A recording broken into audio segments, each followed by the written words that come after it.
ঢাকায় সিনেমার জনপ্রিয় অভিনেত্রী নুসরাত ফারিয়াকে আটক করেছে পুলিশ। রোববার দুপুরে হযরত শাহজালাল আন্তর্জাতিক বিমানবন্দর থেকে তাকে আটক করা হয়। ইমিগ্রেশন পুলিশ জানিয়েছে, থাইল্যান্ড যাওয়ার সময় তাকে আটকে দেওয়া হয়। কিন্তু কী কারণে হঠাৎ পুলিশ হেফাজতে নেওয়া হয়েছে নুসরাত ফারিয়াকে এবং বিষয়টিকে কিভাবে দেখছেন তার পরিবার, জানাচ্ছেন এসআই রাজ।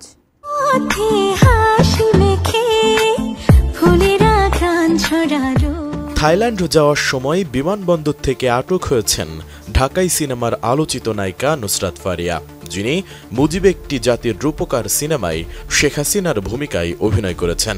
ওই সিনেমায় অভিনয় করে সমালোচনার মুখে পড়েন তিনি সহ আরও বেশ কয়েকজন অভিনয় শিল্পী। অবশেষে ধরাও খেলেন নুসরাত ফারিয়া।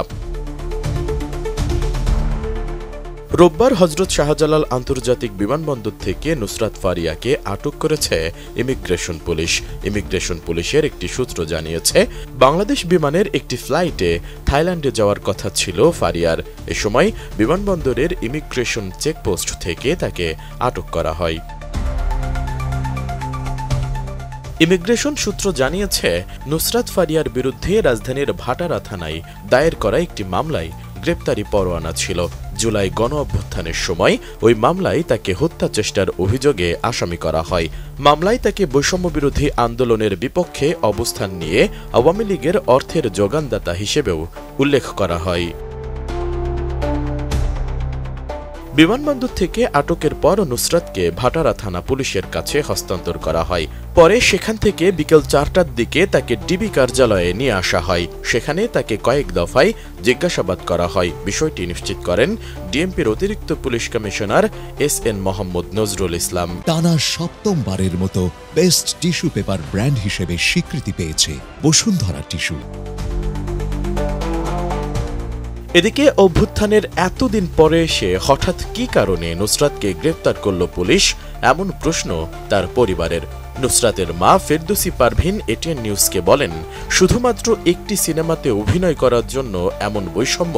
কই, আরও তো অনেকেই অভিনয় করেছেন ওই সিনেমাতে, তাহলে কি তাদেরকেও হয়রানি করা হবে?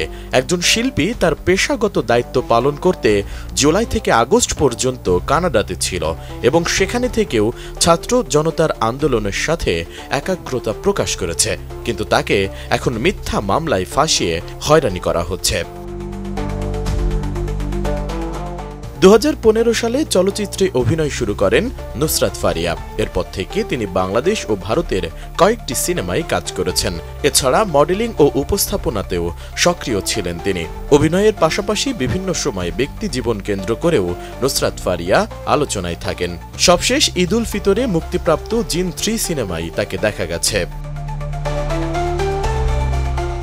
এসআই রাজ, এটিএন নিউজ, ঢাকা।